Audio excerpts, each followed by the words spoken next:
Hi, my name is Sean Powers, and I'm about to visit Michael Fless, who lives up in an area called Moonstone Heights in Humboldt County. He's an 85-year-old artist, musician, writer, really super creative person that has been contributing a lot to the arts. And this whole series of films are about elder artists that are in their golden years.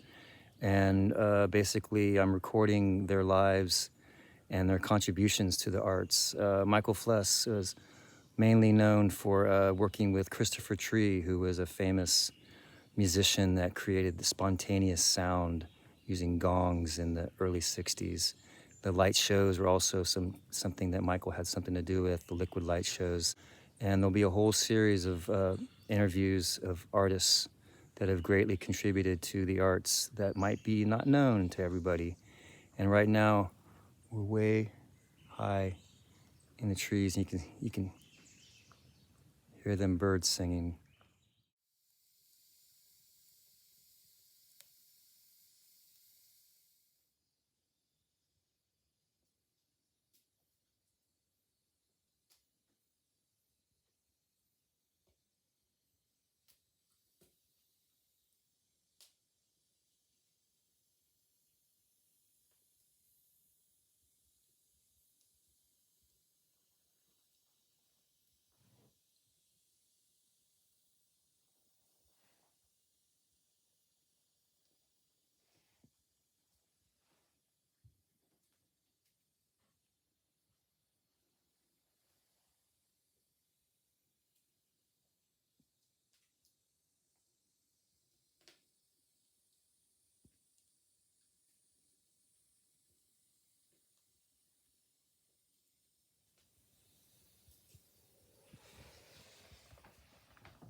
Okay, hey Michael, how are you?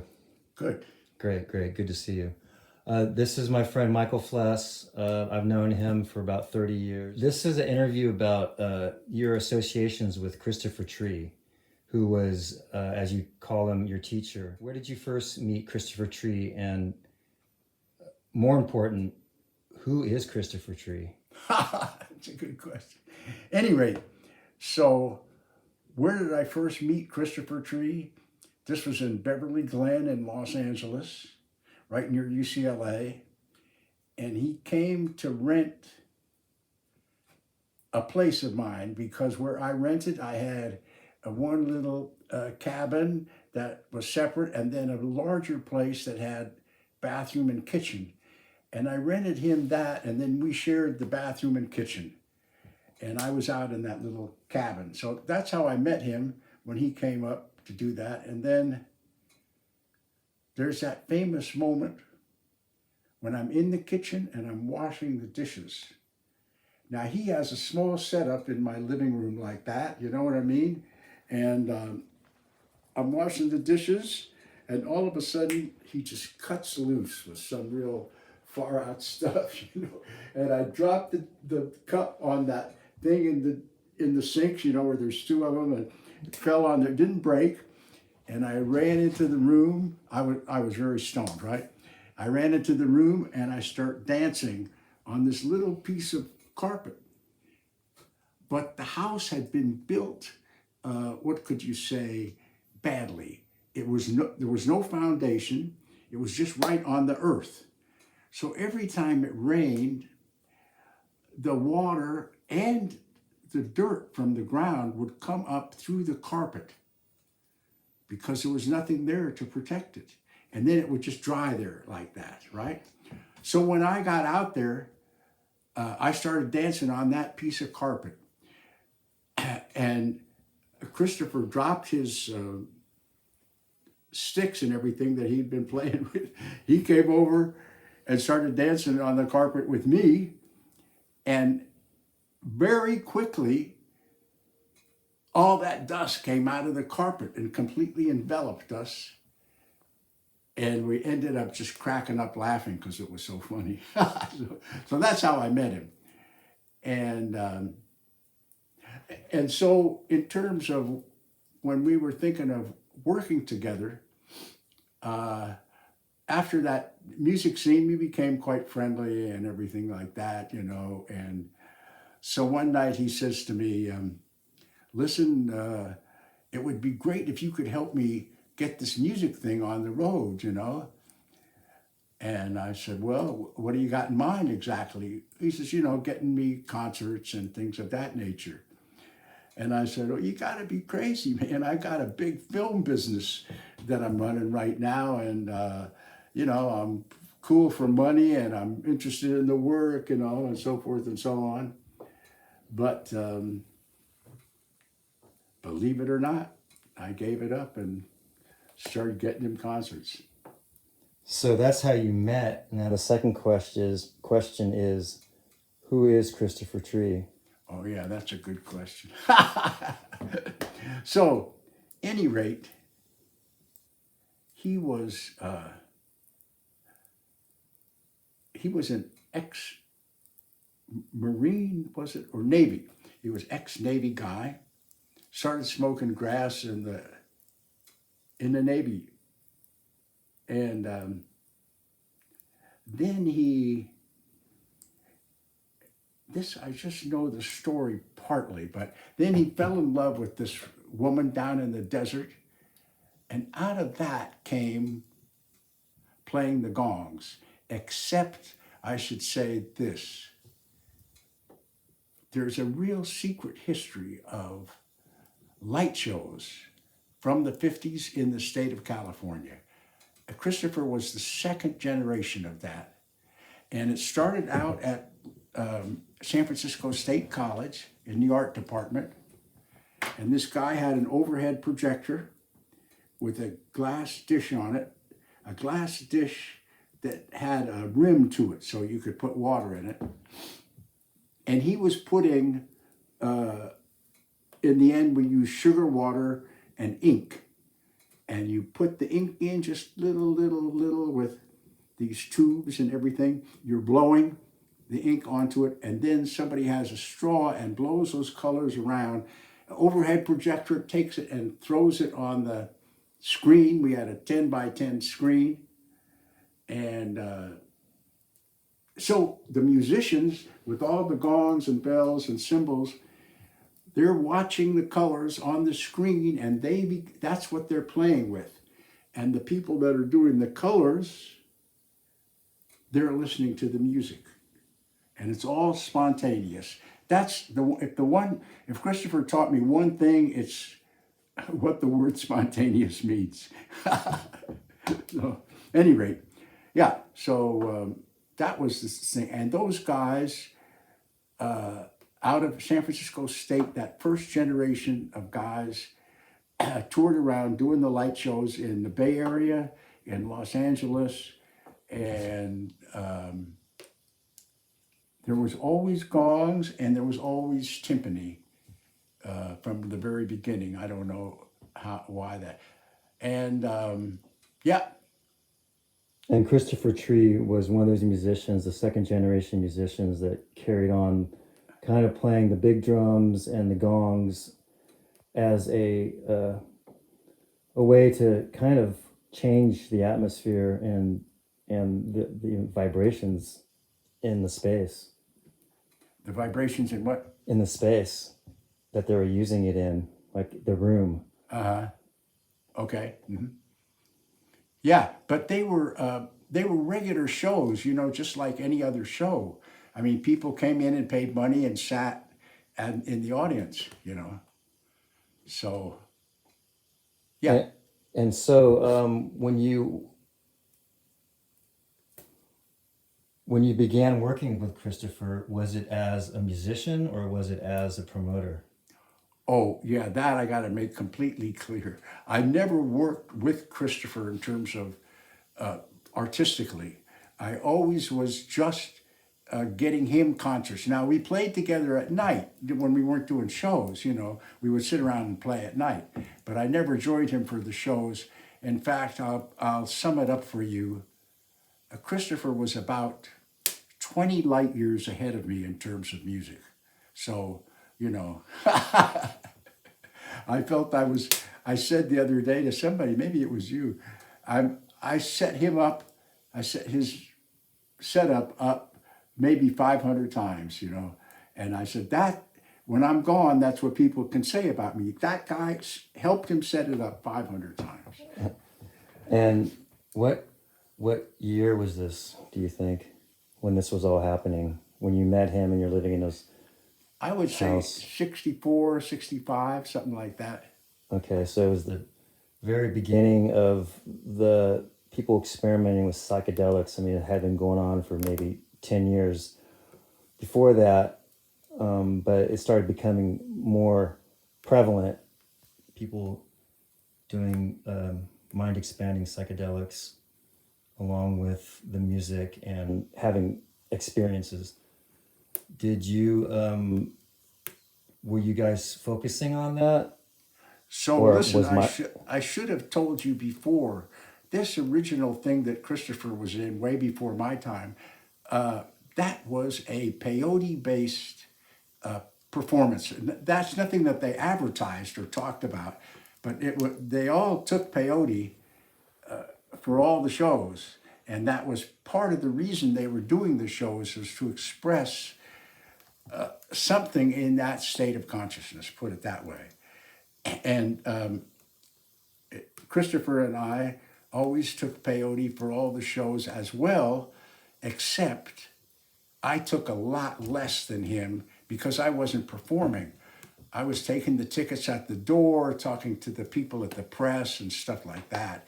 It still made me feel good, and I was very gregarious, you know, putting my arms around people's shoulders and stuff and rapping with them. But he took quite a bit of peyote for his shows, and one of my jobs was to kind of make it easy for him after the shows, because people, they always loved them and they come right up and want to, you know, talk to him and that kind of thing after a show. And normally what he would do would, right after the show was over, he would leave and go back into the dressing room or something like that. And then I would explain to people, look, you just have to rest out here a few minutes and let him calm down, and then he'll be right back out. But, you know, he just has to calm down after the show a few minutes. And they understood that, you know. And anyway, and that's, yeah, and that show, that original show he did from there. And then what's interesting about it, this always happens, you know. There's a guy, I was just looking at his name the other day, I forget. At any rate, he was one of the original people doing the colors. And in fact, him and Christopher worked together. And when I first met him, they were having this tremendous argument because this guy, I could look up his name for you if you want, but at any rate, this guy, he wanted to make it more commercial. And Christopher was having none of it, and they were really coming on strong, you know.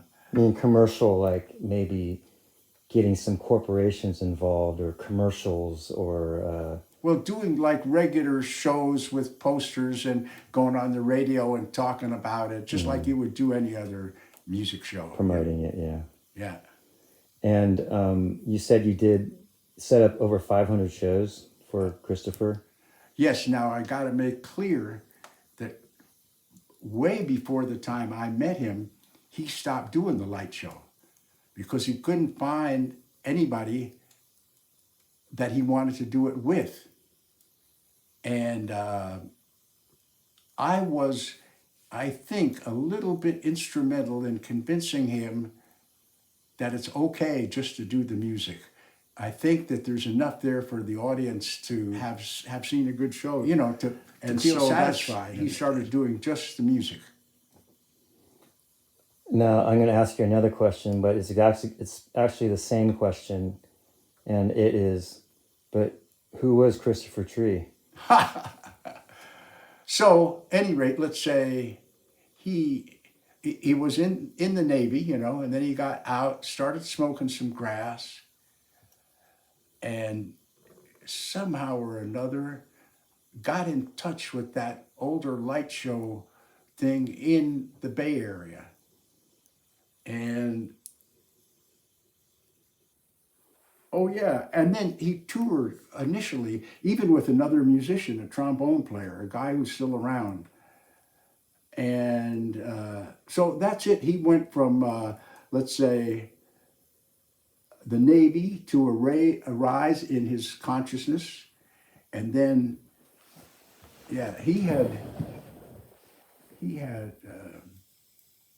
fallen in love with this woman, and they were living out in the desert. And he had just one gong, and they couldn't carry it around with him. So every time they'd leave where they were camping out, he had to bury it in the sand. So, I mean, in terms of personality wise, I was impressed with him in the, how could you say, rationale behind spontaneous sound and spontaneous color. And in other words, it was very deep rooted in what you might call even esoteric mysticism. You know, Rudolf Steiner and, you know, higher states of consciousness.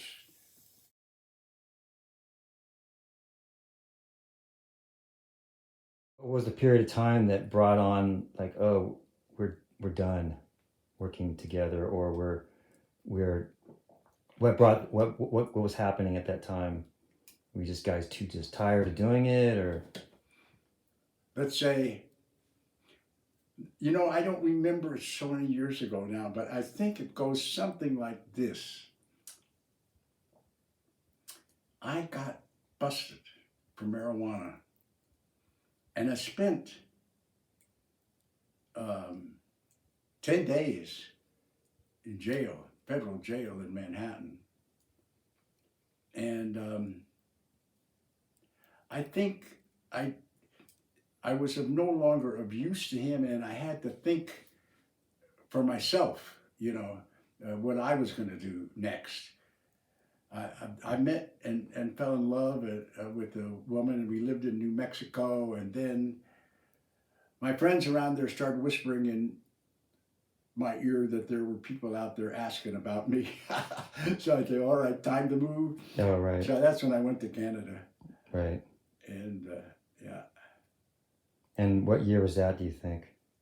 I would say maybe it was in the 70s. Yeah. Mm-hmm. Yeah, I would say in the 70s. And Christopher Tree stayed in the United States. Oh, you said he moved to Europe for a while? He went to Europe and toured, yeah. Uh-huh. And he did the same thing there in Europe? Mm-hmm. And was he even bigger in Europe than in the United States? He was successful there. He had a wife and child, maybe 2 or 3 kids, I forget, at any rate, like that, plus all the instruments in this truck. And they were making a living at it. You know, I would even say was making a pretty good living. That reminded me of a story, fantastic story. We had borrowed from the Santa Barbara Museum of Art. We had done a show there, and the guy said to us, would you like to see some of our musical instrument collection? And we said, sure. You know, our show was all done, everything was packed, blah, blah, blah. So he opens these nailed shut things, you know, cabinets, if you want to call it like that, and pulls out these beautiful instruments, sarod and, you know, all come from China, from all over the world, you know. And I said to him, first thing I said, you know, you can't leave string instruments like this. You can't just pack them and put them away. They'll lose their tone. They'll lose their acoustic characteristics. And he turned to us at some point, you know, as we got to know him a little bit better. But right at that moment, as we were doing, he said, would you guys like to borrow any of these instruments? And Christopher said, sure. So we borrowed about a third of his setup was from the Santa Barbara Museum of Art. And then we went from the West Coast to the East Coast. Christopher was getting ready to leave. And we came to this conundrum. What are we going to do? We're going to take these instruments from the Santa Barbara Museum of Art as ours? And what we did, our cop out was, we're just going to wait for the very last minute. So I called him up and I said, hey, we're leaving for Europe tomorrow for a tour. Is everything cool with you guys about the instruments? I mean, the guy himself was very cool, you know, I mean, to lend them to us in the first place. He said, he says, I got to have them back. So you won't believe this, but within 2 or 3 hours, there was some company, I don't know what, North American Express or something, knocking on our door saying, yeah, we're here for the instruments. So, you know, but then he was doing a show in Florida after him and I had split up for a while. He was doing a show down in Florida, and he sat down at the table where the audience sat, you know, just to take a break. And this patron there of the nightclub said, you don't mind, he said, I really like the music, but you don't mind me asking, how come you look so sad? He said to Christopher. And then Christopher told him the story about borrowing the instruments from the Santa Barbara Museum and having to give them back at the last minute. And the guy said, oh, he says, give me your name and number or your contact information in case I can do something for you. And then maybe 3 months later, he arrives in Paris, and he has an agent there, a regular straight, you know, agent for getting shows and stuff. And when she meets Christopher, she says, oh man, I'm so glad that you came because we have a bunch of packages for you and our office is really small. We can't have all this stuff sitting here, you know. So Christopher couldn't imagine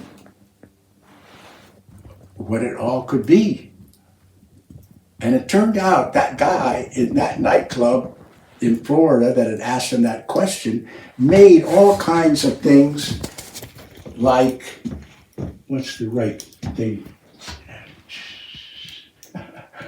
Now, just what I want. Oh, yeah, here.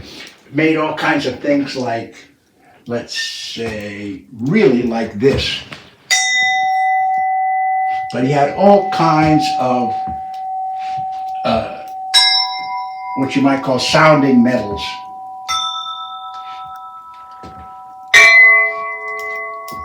And And did you guys stay in contact after, over the years? you know, for me, it was like the stories about people meeting their teacher. You know, like you know, here I had 16 theaters across the country showing my programs of films, you know, at midnight, movies around midnight. And I gave up everything when I saw what he was doing and what it meant. And yeah, he was my teacher, you know, in that way. I mean, he was a friend, and you know, He never had any pretensions of anything. He just did what he did, and I watched and learned. And how do you think that you influenced Christopher Tree? Mm. Michael Fless influenced Christopher Tree. Well, I can't. Well, okay. I think the main thing was musically.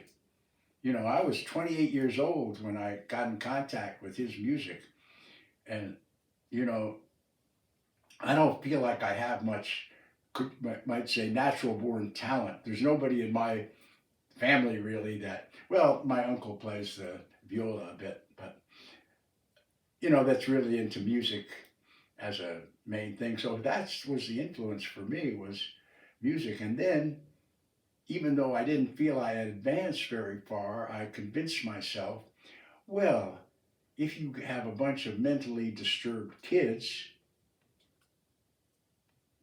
if you're playing music with them, they're not going to make judgments about how good or not of a musician you are. They're going to, oh, can I play too? Great, And so that's how yeah, that's what I think the big, but there was a lot more than that too, because there was a lot of intellectual, how could you say, underbuilding to have him get to that point of seeing what the light show was, and how to play those instruments in a really free way. Yeah. But how did Michael Fless influence Christopher Tree, Oh, how did I influence it? Yeah. do you think? Hmm. Only in your imagination can you wonder. I can't think of any way. I can't think of it. That's a hard question. Huh? That's a hard question. It would be something that I would have to ask him. Yeah, that's right. Yeah, you have to ask him. I mean, what it did was, it brought it down to earth and made it make sense so that we could really put on first class shows.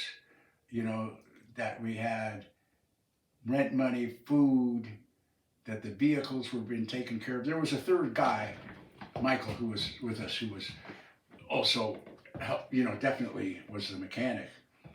But so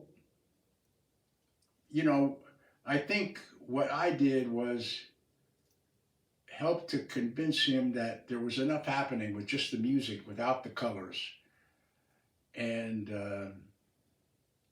and to make it into a practical thing. What do you have to do when you're putting on shows like that?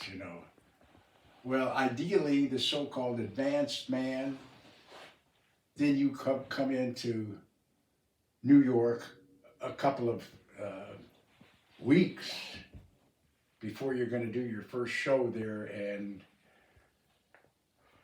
get things in the newspapers, and get, oh, we were working. That was the thing. That was the main thing. We were working with the National Council of Churches. We were playing in cathedrals because the acoustics were so good there.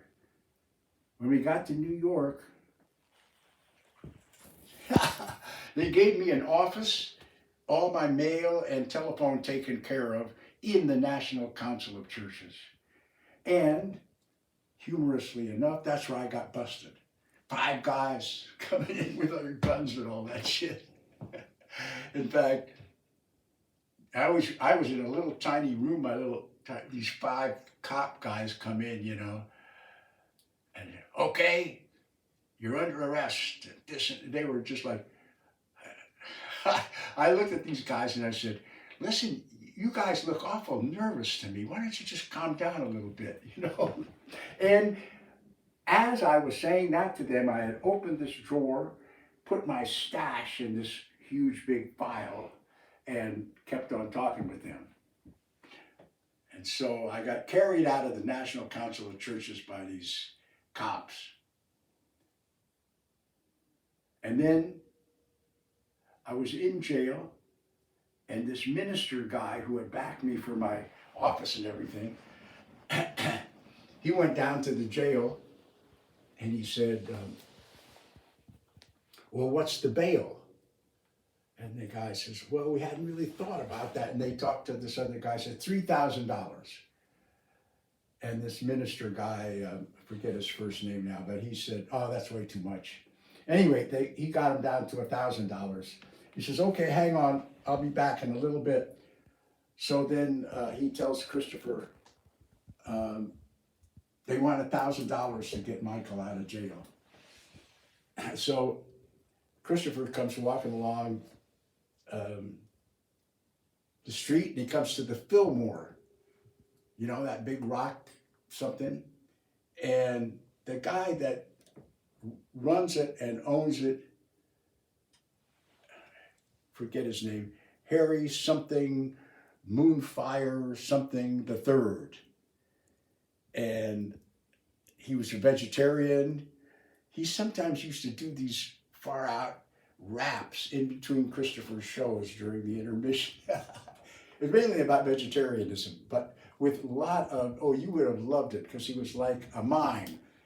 And the audiences were very big, so he would exaggerate all these gestures and stuff. At any rate, Christopher goes walking down the street. He sees this guy's truck, you know, which is like, how could you say? He's been to all these festivals and stuff, and you know his truck, you know. So he knocks on the door, Louis Marvin something the third. And so this guy says to Christopher, what's up? And Christopher said, oh, you know, they busted Michael and they want $1,000 bail. And the guy says, oh, wait a minute, maybe I can help you out. So he goes to his coat that's hanging in the closet there, takes out $1,000 bills and says, okay, here you go. Go and get him out. That's how I got out. Because you were an important part of the group. Well, there was just me and Christopher, really. We were... Right, so you're an important part of the group. Yeah, that's right. Well, I mean, also, it was definitely a brotherhood. I mean, you know. So, Michael, the idea behind this project is to showcase older artists and musicians and writers and such that are what you might call their golden years, and how they have directly or indirectly influenced artists and writers and such, dancers and performers, musicians, in the more modern day. And so as an older artist, and being around Christopher Tree as he got older, what did it make you feel when you finally found out that he had died? Yeah, I felt one of the great ones have passed away. And as so often is the case, people didn't realize, in my opinion, where he was really at. I mean, it was like a symphony, you know, that's how powerful it was at its best. It was a symphony that, you know, that many instruments and people all playing together.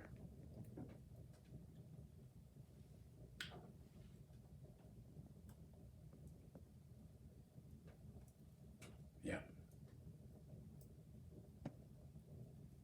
And after he died, did people know you associated with him? Ha! I just talked with his daughter yesterday. They didn't put any notice in the paper or anything about his death up there in Bandon, Oregon. No, I don't think too many people, the way people know about him is just from my talking about him. Now, the nice thing that happened recently was this. I forget, I guess maybe it was 8 months ago or so. I was expecting a visit from my family from the East Coast to come out here. Well, that's my cop-out of the whole thing. But at any rate, then I got a call from Vancouver. It's going to be our 40th or 45th anniversary of our music therapy group up there. We're all going to meet. We're all going to do this and that and the other thing, and together. And in the end, it turned out a lovely, how could you say, a praise from the university up there. Two of the women in our group started music therapy as a regular university course in Canada. It started up there with them. So the point being that, what was I going to say? Yeah, so in that, so because my family was coming, I was unable to go on that 40th anniversary trip. I mean, that's not the whole truth, but that's part of the truth anyway. So I said to Christopher, why don't you go up? I always talked about you to all the rest of the people in the group, and it's just too late in the day with my family coming. I want to be nice and calm, and I just don't want to come back from a big trip like that. So he went up and joined up with all of them, and they had a terrific time. And they said at the university there, they said some very nice things about me. And, in many ways, I wish I had been there, but there seemed like some kind of poetic justice that Christopher was up there with everybody. And finally, they met him, and they all played music together and played music with the kids that all my people were working with. So, yeah. That's amazing. In one way, Christopher Tree was one of the forebears of music therapy. Yes. Is that the right word, forebears? Like he was the guy that was he was in the front lines. In fact, when I first knew him, when he was renting at my place up there, that was the first time I ever went with him. He was doing a show for disturbed kids living out in the San Fernando Valley, run by kind of a Rudolf Steiner group. And he said to me, "Oh, you want to come along?" And so I went along, and I watched him doing this workshop with the kids. We were all sitting in a circle. And it's the first time it went through my mind, I thought, this is something I could do. So, yeah. Inspired you. Yeah. And music therapy isn't a new thing. It's always been here for thousands of years. I mean, music is therapy. But he tapped into bringing it to the people, bringing it out. Well, it's much more than that, because you have what they call active and passive music therapy. The passive one is where these people are sick and you play Bach for them because it'll calm them down or something, Right. And the active one is where there's two parts of it. One, either you're playing live. There's a group around here that is a live group that plays for people as they're dying, right? Right. They stand around and sing around them songs. That's right. And then I actually the final thing is when you get the people who are ill or upset or whatever play music with you as well. Because there's something about when they do it themselves and they see that they're playing with other people and that people are listening to them, that just really turns them on. Spontaneous music allows people to do something that they might have grown up or heard that they couldn't do. When you let the other people play the instruments that are there in a manner that they're actually contributing to the music, you're giving them permission and you're freeing them up to discover that they also have a musician in them coming out. Yeah, and many times we did whatever we could so that we would leave instruments at the institution so they could continue playing after we left. Right. I had a deal with a lot of the big music stores because they would get trade-ins for an old clarinet when they were buying a new one, but the old ones they often couldn't sell because one note didn't work or something like that. And I said to those guys, listen, the kind of work I'm doing, it doesn't matter if that note works or not. We got 25 other notes that do work, We're not playing Brahms or something like that. So they, and I would pay them or trade them or, they were happy to, how could you say, And I would often give their names, such and such music store gave us this, you know, and so forth like that. Yeah. The only time my group stopped me is when I was going to get a double bass, a big acoustic double bass like this. They said, listen, man, you're going too far. That damn instrument would be impossible to carry and move around. And they just outvoted me. So I said, okay, you guys don't think we should have it? We won't, you know? And it's kind of like how Christopher Tree's setup was, that it was a bunch of steel bars that were the frame that held up the gongs, and the gongs could be placed inside of each other. And so were there any problems with like the shipping, moving things, packing things? Yeah, it was done always exactly in the same way. This blanket was used for these things, and the big one went first, then the next, and next. It's something in between each one. Oh yeah, it was, once we had it all figured out, you know, then we just kept doing it the same way all the time. Yeah. And were there ever times when it was like, we have too many instruments? I couldn't hear you. Were there times when either Christopher or you yourself thought, there's too many instruments now? He was always, for sure not him, because as I said, he was always buying new stuff or trading or whatever like that. No, I thought,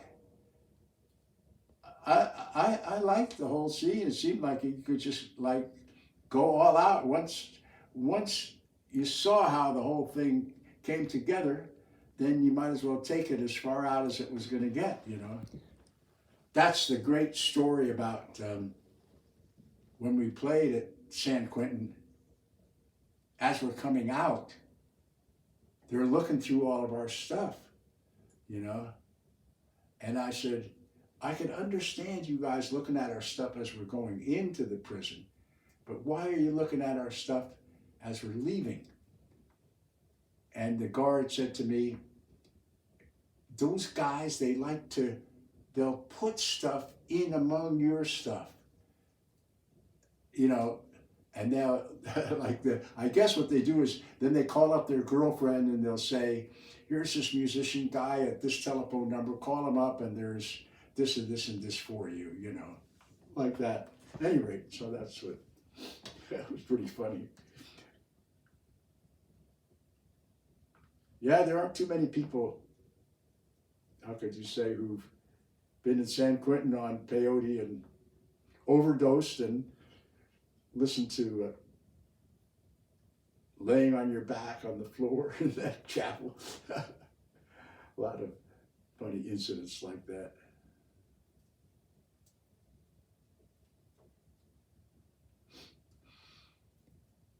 And gongs are very resonant. And even in this filming, I can hear your voice when it reaches a certain tone or timbre, as they might say. I can hear it ringing in the gongs. Yeah.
guess what?